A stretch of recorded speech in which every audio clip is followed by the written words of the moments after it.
So let's start with, I think this is a great way to position the draft. Producer Tyler going, let's go through the NFC East, or excuse me, the NFC, not the NFC East alone, and pick out some teams that you could talk about what they need and who you think they're going to pick based on where they pick in each round, right? So let's start with the Philadelphia Eagles, my nemesis, as I'm a Dallas Cowboys fan, but not my nemesis when Jalen Hurts is quarterback, except when he puts the ball on the ground. But now I'm not going to get sidetracked by that. I'm just going to say Philly's in win now mode, okay? They showed what they are capable of by making the Super Bowl, and frankly, being a fumbled football away. Did it again. I can't help it. It's the difference in the game. If you don't put the ball on the ground, they don't return it for a touchdown, you ain't got to talk about James Bradbury holding nobody. All you got to talk about is whether or not Jalen Hurts can beat Patrick Mahomes for a Super Bowl. We there. We already there. We're there because they're in win now mode, because they were that close to not just making the Super Bowl, but winning the whole damn thing, okay? So what do they need? Now that we know that center Jason Kelce is back, Fletcher Cox is back, Brandon Graham, who was playing spot duty, but still was like getting more tackles for loss and sacks than whole franchises, he's there. Darius Slay is back. But I've also kind of pointed out to you guys that are old, right? Jason Kelce's my age. Well, excuse me, he's a year older than I am. He's 36, right?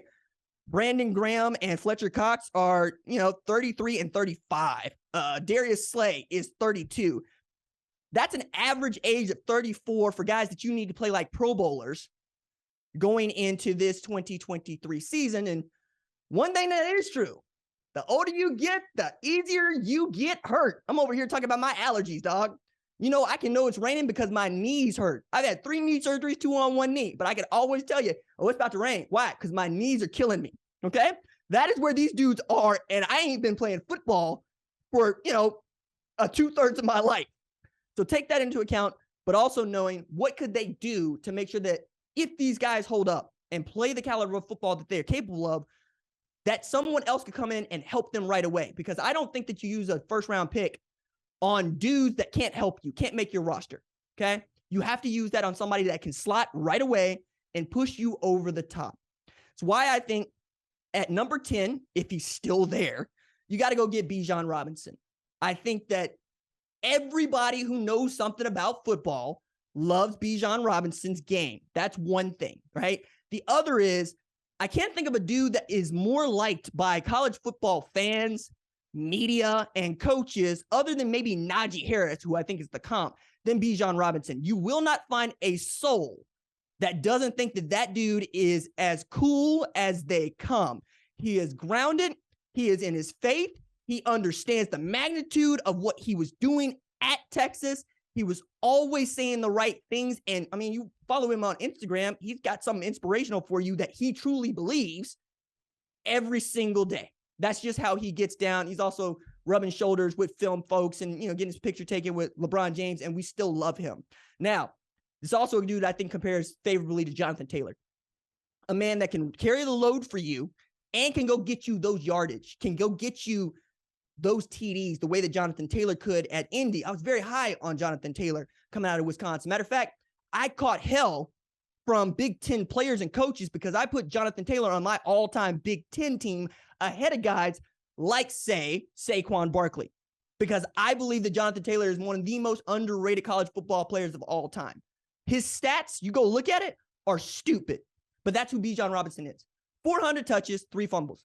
Matter of fact, they don't lose to Texas Tech last year if he don't put the ball on the floor. And how did he respond to putting the ball on the floor? I think for the first time in his career, actually. He went through classes in Austin all week carrying a football, telling folks, try to come get it from me. Help me work on my ball security. And he had some takers. Now, anybody that's seen Bijan and seen Bijan's shoulders and seen Bijan's biceps know that you are tempting the fates there, okay? This is one of Hercules' 12 labors. You trying to take the football from Bijan Robinson, but people tried it, and he was about it because that is what he decided he wanted to show to the rest of us. I really love that. Okay, the next pick that the Philadelphia Eagles have is also at the end of the first round, which is nice for them. And I think if Brian Branch is there, you take him, but I'm assuming that he's gone because Brian Branch is the most versatile defensive back in this NFL draft with the most upside. So I've just assumed that there are other teams that would see him on the board and go, no, that guy can help us at 3 positions, maybe 4. depending on how we feel about him at boundary corner. So I put in there Antonio Johnson, right? Texas A&M safety, who is at 6'2", 200 pounds, reminds me so much of Cam Chancellor. He's great at coming off the edge. You flick the hit stick, people go down. He had 71 tackles last year, 79 the year before. He forced fumble. I think he had 3 forced fumbles in 2022. He's big joker, okay? You want to slot him in free safety? He can do that. Strong safety is probably where I would put him, or blow him up to a will linebacker. You could also have him coming off that edge on those third down pass rush attempts. And I think in a pinch, yeah, you like him at dime too. He could be your 4th DB on the field. Really like him and what he could add to an aging Philadelphia Eagles secondary, but also for cover. I mean, if you got guys like Reed Blankenship that can't go, it's nice to have Antonio Johnson just slot him in there. Also, adding back to this Bijan Robinson point, totally forgot about this and missed it. That's on me. Your running back room is Boston Scott, is Trey Sermon, and Kenneth Gainwell and Rashad Penny. I love Trey. Trey's not your bell cow back right now. He's not. Boston Scott, that's not your bell cow back. That's your short yardage back. Kenneth Gainwell, they're splitting that dude out to wide receiver. I loved him in Memphis, but that apparently ain't what y'all think he could do. And Rashad Penny is a battering ram. Fine. Bijan is all of that. A dude that you could actually split into the slot and people would have to respect it the way they had to respect DeMarco Murray. Go get him if he's there. All right, let's move from the Philadelphia Eagles on to them boys. How about them Cowboys? Man, I love me some Dallas Cowboys, even though we ain't played for no Super Bowl since, the 90s. And even though we ain't played for no NFC championship since, 2002, I think. My God. I'm going to do it again. I'm going to get my hopes up. That we're going to do something nice, because Dallas fell into Zeke. And say what you want about Zeke. During those first couple of years when he was running for his money, we was good. And he was good. Proving that if you need a running back, go get a running back in the first round. I'm not a guy that takes the best dude off the board. I take the dude that we need, period. That's why a Bijan Robinson, or even say a Todd Gurley, remember that was controversial. You go get those dudes if you think they make you better. Okay. I was thinking that this was going to be a wide receiver pick for the Dallas Cowboys at number 26 in the first round, but then they went and traded for Brandon Cooks, and I love Brandon Cooks. Always love Brandon Cooks. But I'm going to tell you why you should love Brandon Cooks. Okay. The Texans got more picks from the Cowboys. Texans got 13 picks in this draft, y'all. Come on, man.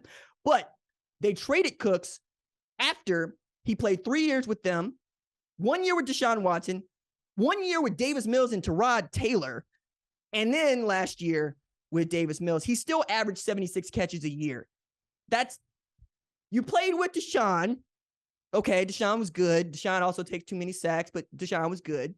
And then you got Davis Mills and Tyrod Taylor. Now, I like Tyrod, but let's not assume that he's a starting quarterback in the NFL. Let's just say that Brandon Cooks will make you right, and he will take the top off the defense. And if you're Dak Prescott, this is a dude that's going to help you, because you know what CeeDee Lamb is going to do. Michael Gallup stays healthy. We know what he's capable of. You need a third option, or more than that, you need a second option that isn't Michael Gallup. I think Brandon Cooks helps them shore up that position, and they don't have to use a draft pick there. So because I know they have to do a draft pick there, I once again will say, if Bijan Robinson falls 26, I'll be shocked. But if he's there, go get him, because you need a tailback. You need a tailback. You let Zeke walk. You don't want to pay Zeke. I get that. And there's good reason for that. RJ, we got Tony Pollard coming off of an injury. Yeah.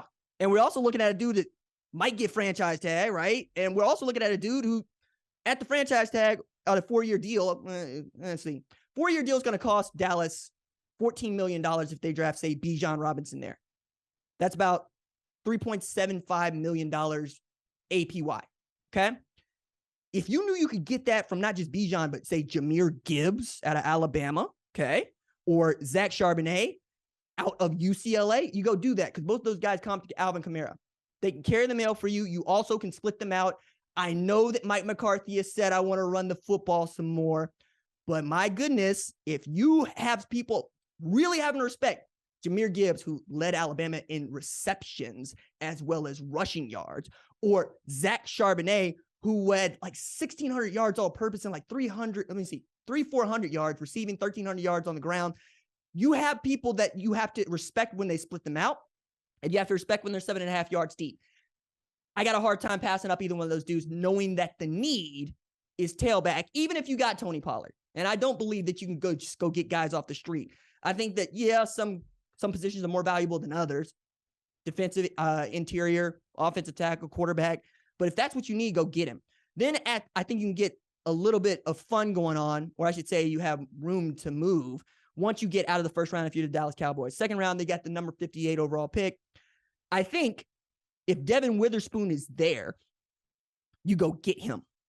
Now, that is a corner out of Illinois. Some of y'all ain't watched Illinois play football this year, and I get you. It's not exactly fun, right? They rock fights. Illinois is basically Iowa, except they were a little bit better on offense, so much so that we just couldn't point our finger at them. But one of the reasons that they were so good last year and scared the hell out of Michigan is Devin Witherspoon. So their defense coordinator, Ryan Walters, helped put together a generational defense for them where they were holding people to a ridiculous number of points. So last year, Illinois went 8-4, holding opponents in 5 of their wins to 7 points, to 7 points in those 5 wins, or had 10 points or fewer in 7 wins. So that's 7 games that Illinois won, where Illinois' defense allowed 10 points or fewer. One of those is also a rock fight between Illinois and Iowa that I really enjoyed because I like a rock fight as much as I like aerial combat. Football's football to me, especially when it's executed at a high level. And if what you do at a high level is stop people from scoring, I will watch you do that.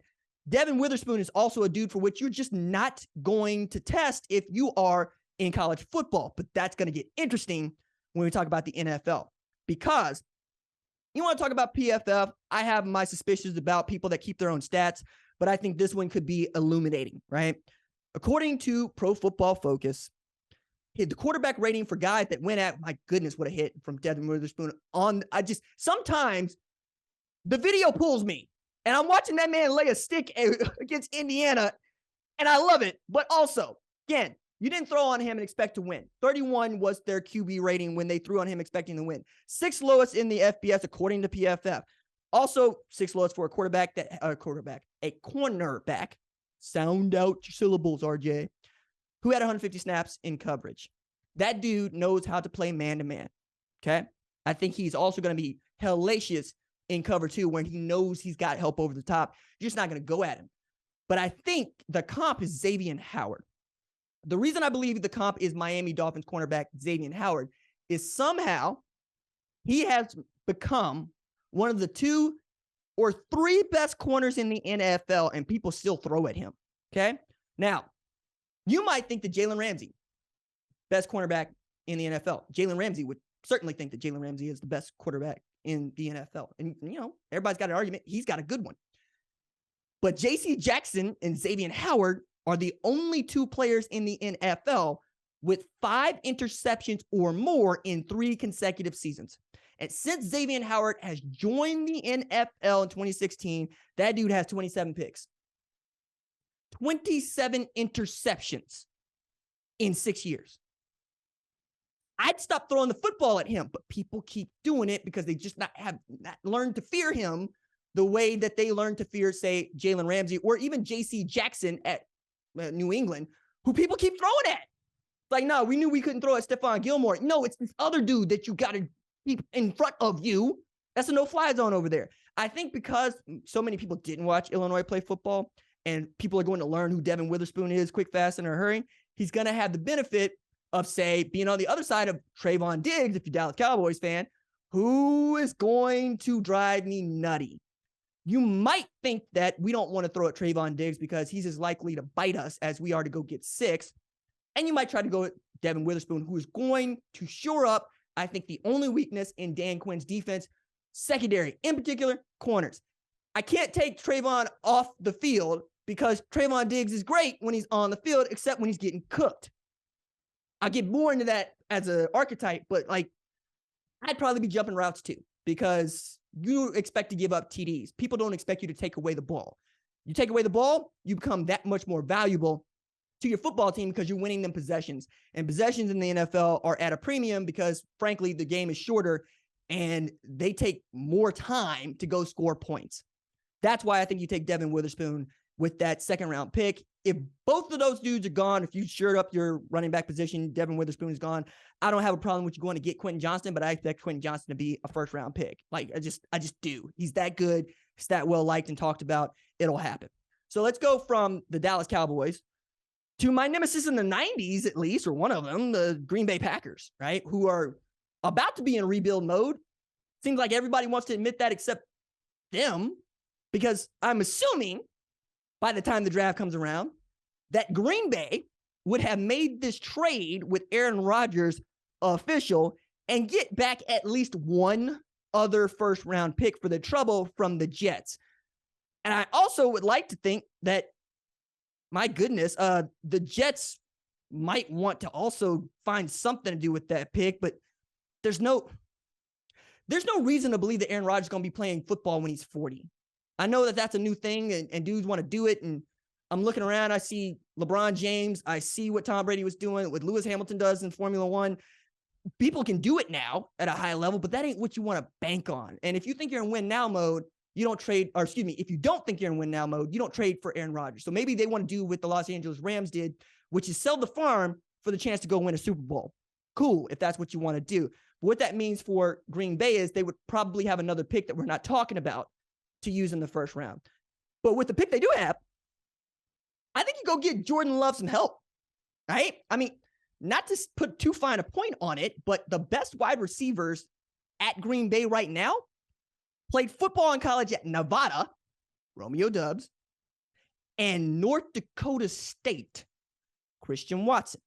Now, do you expect to find another Devontae Adams coming out of Fresno State? Yeah, maybe, but I doubt it because Devontae Adams is Devontae Adams. There's a reason why we don't really throw that one around a lot, because we don't expect to see Terrell Owens come out of Tennessee Chattanooga and become a Pro Football Hall of Famer. You just can't make draft picks based on that. You have to make draft picks based on your needs and what the floor is, not what the ceiling is, because we all got a high ceiling. I mean, statistically, I can still be 6'6", 260 and run a 4.40. Trillions is the chances we're talking about, but I got a chance. And you can't draft on that philosophy, and I wouldn't let you. So go get Jackson Smith and Jigba if he's still there. I think you can do that with the number 15 pick. The way people have been talking about JSN also leads me to believe that he'll make it out of even the top 20 picks, because he didn't play much football in 2022. Now, the football he did play is great, but we're still thinking about the 21 season, for which he was ridiculous, especially in the 2022 Rose Bowl, where he set the bowl record for receiving yards in a game with 347. Now, CJ Stroud also threw for 567 in that win against Utah, which is one of the greatest Rose Bowls that I've ever seen. But that's who you're drafting. You're drafting the 21 Jackson Smith and Jigba. You're drafting the guy that Chris Olave and Garrett Wilson said is better than us. And all Garrett Wilson did was win NFL Offensive Rookie of the Year. And you know what? Chris Olave gave him a run for his money. Go get that dude.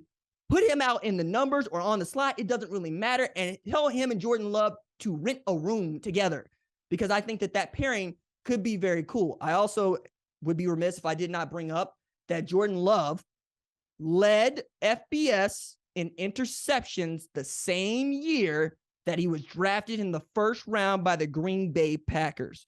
Maybe his accuracy and decision-making has been cleaned up, but he's going to need help out on the numbers by a dude with supreme talent and skill if he hadn't done that. Just saying, I'd like to see it. I remember what he looked like at Utah State, and it wasn't great. All right. Now, I think in the second round, number 45 overall pick for Green Bay, I think you go get DeJuan Jones if he's still there. We could talk about other offensive tackles that may or may not be there, but you need a Bakhtiari insurance plan. Whatever David Bakhtiari wants to do is, he wants to stay with you, you want to do it. He wants to go to the Jets, you get what you can out of that, and you start building this offense around what Jordan Love needs. And what he needs is a dude that you can raise up maybe at right tackle and maybe transition to left tackle depending on how he develops. But DeJuan Jones is such a large human being with such good feet and hands that you feel like with a good offensive line coach, he will become a Pro Bowl level of offensive line. As a matter of fact, I remember going to Ohio State, Iowa, my first time at the shoe, and I'm standing on the sideline next to producer Tyler, and all he could tell me is, RJ, Have you seen DeJuan Jones? How can I miss DeJuan Jones? He's enormous. Yes, RJ, he's enormous. Like, he was overwhelmed with this 6'8" specimen of a man playing tackle. And you know what? He should be, because that's just not normal. All right, let's go from the Green Bay Packers to a team that won a Super Bowl in the 21st century before the damn Dallas Cowboys did, and that's Tampa Bay Buccaneers. Okay.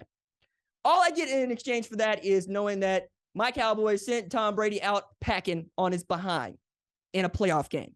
I'm gonna hold on that one for a very long time, because I'm a Dallas Cowboys fan and we ain't got a whole hell of a lot to hold on to. Now, the notes on this one are, they brought Baker Mayfield in, and quiet as it's kept, Baker Mayfield's going to be on his 4th team in 15 months. Now, that's a fact I actually picked up for Peter King in his column for NBC, but he was with the Cleveland Browns on January 9th, 2022, and he has since played for the Panthers, the Rams, and now the Bucks. Kyle Trask is there, but I think Baker Mayfield is their bridge quarterback to 2024. Maybe they expect to win the Caleb Williams sweepstakes. We'll have to wait and see. I could also be talked into at number 19 overall, them going to get Anthony Richardson, because I'd like to see what Byron Leftwich might be able to do with him. Plus, you get to put him down for a year and say, it's either Baker Mayfield or Kyle Trask. Hold a clipboard. I'm going to teach you how to play quarterback in the NFL with these ridiculous tools you have. And the idea of Byron Leftwich with, let's say, the darker version of Josh Allen, I would watch that. I would love to see that. And I think that could work for Tampa. But if they don't want to do that, and they do want to shore up, say, their offensive line and prepare for the Caleb Williams ascendancy, if that's what they're going to do, go get offensive tackle Anton Harrison. I'm betting on Anton Harrison for a number of reasons, not the least of which is in 2021, he was outstanding as a starter at left tackle at Oklahoma. And in 2022, that'd be last year, he allowed just 1 sack. One as a left tackle. And more than that, I'm betting on Bill Bedenbaugh. Bill Bedenbaugh, the offensive line coach at Oklahoma, who I genuinely believe is the best offensive line coach in football, continues to turn out specimens on that offensive line. Orlando Brown is the one that you probably know the best, but I mean, we could take it down to Ben Powers.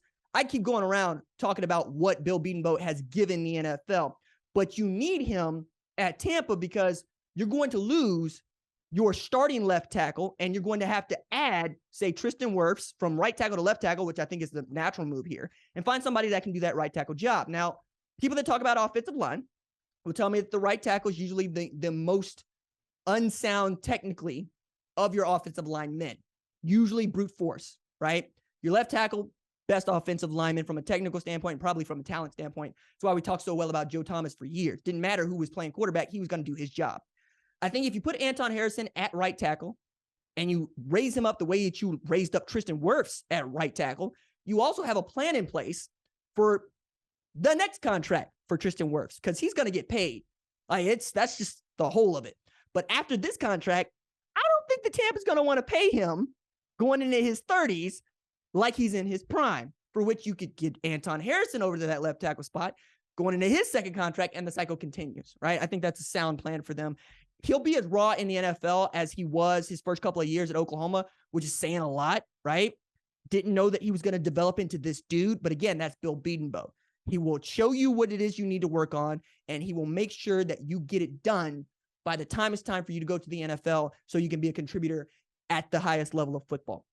Okay, second round, Tampa Bay's got number 50 overall pick. I saw Sean Murphy-Bunting going to Tennessee. Saw Todd Bowles, wasn't exactly happy about it. And then I went to go look at their cornerback situation and say, yikes. Maybe you need to go get somebody that's long and mean and knows how to run the wide receivers like Christian Gonzalez coming out of Oregon. Had 4 interceptions last year. That's the third most in the Pac-12, and finished with 50 tackles. 35 were solo, which is big for me as a corner because you're out there by yourself most of the time, and had a tackle for loss.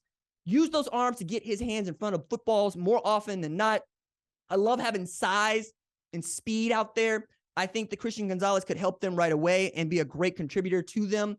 I'm also looking at, if Christian Gonzalez is not there, you could serve to find a capable replacement or even say sub for Vita Vea on that defensive line, because that dude was ridiculous. I mean, he's been ridiculous since he left Washington, or at Washington, and since he left. But if you're looking at a defensive lineman that could probably come in and do what Mozzie Smith could do at Michigan. Looking at a defensive lineman for what Vita Vea could do at Washington and at Tampa, go look to Michigan, where there's Mozzie Smith, who's 6'3", 337 pounds. I didn't know how important he was to what Michigan was doing in 2022 until I just started looking at the stats. And that dude was a man in the middle for Michigan. I don't think we talk that much about it because it's really difficult to talk about defensive linemen in the interior who don't show up on the stat sheet, because you really have to be watching football or paying attention to a lot of people that are watching football to identify just how important an interior lineman is. But what is very clear is they don't make a whole bunch of those dudes on trees that especially are talented, but talented enough to go in the first round, which leads me to the Detroit Lions. Detroit, it's got the number 6 overall pick and the number 18 overall pick. So that's 2 first, right? And they need help, particularly at the defensive interior, and I think at corner, but I'll get to that in just a second. The Lions finished 31st in yards per attempt allowed and 25th in passes defended. That's bad. Now, pass defense is as much about interior push as it is about how good your secondary is. Those things work in concert. The longer that a guy has to run with a wide receiver, the harder it is to keep that wide receiver from catching the football. That comes back to, did your defensive line, particularly your interior, crush in the pocket in such a way that the quarterback had to make a decision quicker rather than later? Okay. I think if Jalen Carter is still there at number 6, you got to go take it. That is the best defensive lineman in this draft, not named Will Anderson, and the best defensive interior lineman, period. You don't have a choice here. Isaiah Buggs needs some help, and y'all got edge guys, right? We know what Aiden Hutchinson's about, but we can get edge guys. We can't get them as big, as strong, and as nimble as Jalen Carter is. Matter of fact, take a look at it this way. I'm looking at the draft, and there are maybe 3 guys that might rate as first-round talents at defensive interior. So that also means that if Jalen Carter's not there, you got to go get Kalijah Cansey out of Pittsburgh. But here's the problem with that. 6 feet tall, about 280. That's where you need to stop with the comparisons of Aaron Donald. You can't bank on that. Nobody can bank on that. I don't need a 6-foot defensive interior lineman. I need a 6'3", 6'6" defensive interior lineman. I need somebody that's got paws that can get up over the heads of, say, a quarterback's arm angle and throw down the pass. Now, if Kalijah is all that's there, you still got to go get him because he's better than anything else that you might be able to get later on down the line. And that's about you taking the best available player for your needs, as opposed to you taking the best available player at number 6. Also, this interesting note from Adam Schefter via Drew Rosenhaus, who represents Jalen Carter. Jalen Carter has visited the Chicago Bears, and he's going to, or has also visited the Eagles. He plans to make a few other stops, but I thought this note was the most interesting of this. He's declining visit requests from teams selecting outside the top 10. The quote that Rosenhaus gave to Schefter is, "I'm confident Jalen will go in the top 10. He's a good person, family man, loves football, and is a generational talent." Okay. He also was invited to attend the NFL draft and plans to in Kansas City. If you've been living underneath that particular rock, Jalen Carter was involved in a misdemeanor incident that resulted in a no contest plea for him and probation. It's one of the reasons why some people have thought that he will slide outside of the top 10. I don't see it. He is a great talent. He's also the best at his position and a position of tremendous need all across the NFL. I got a hard time not seeing this dude get past, or seeing him get past Detroit at number 6. I think you also get a little bit of wiggle room here with the number 18 overall pick, and I think you should use that on another Georgia Bulldog in Kelee Ringo. And the reason I say this is Jeff Okudah proved that he could be taken off the field in 2022. He got the hook in week 16, and that was from a number 3 overall pick at the time of his selection to Detroit. I think in getting a guy like Kelee Ringo, you not only tell Jeff Okudah, hey, man, we've got somebody there to compete with you. And for that matter, Cam Sutton, who they signed as a free agent, who was outstanding at Pittsburgh. I think Kelee Ringo could end up being a Trayvon Diggs in the NFL. It's a guy that is going to be very good when the ball is in the air. He's going to get beat more often than not, he's also going to win when you don't expect him to. He showed that against Tennessee. That was the best football game that I saw him play last year. And then against Ohio State, you saw what he was really up against with Marvin Harrison Jr. for the time that Marvin Harrison Jr. was able to help. And that's without having Jackson Smith and Jigba on the field and Emeka Egbuka doing things. I think Keeley is also an oversized cornerback. I always thought that he was going to be moved to safety or outside linebacker at Georgia because he's such an enormous man, but he's also got such great speed and hips out on the numbers that if you could stick him at the boundary or even the field corner, I think you're going to make yourself better and you're going to shore up what has been a very bad defense. And really, I think the difference between you being a playoff team this year versus not last year. So that is how I see the team needs for these teams in the NFC. Grateful, as always, to talk about this stuff because I really love college football and I love to see some of these dudes that I've been covering since they were 14 years old become millionaires in just one night.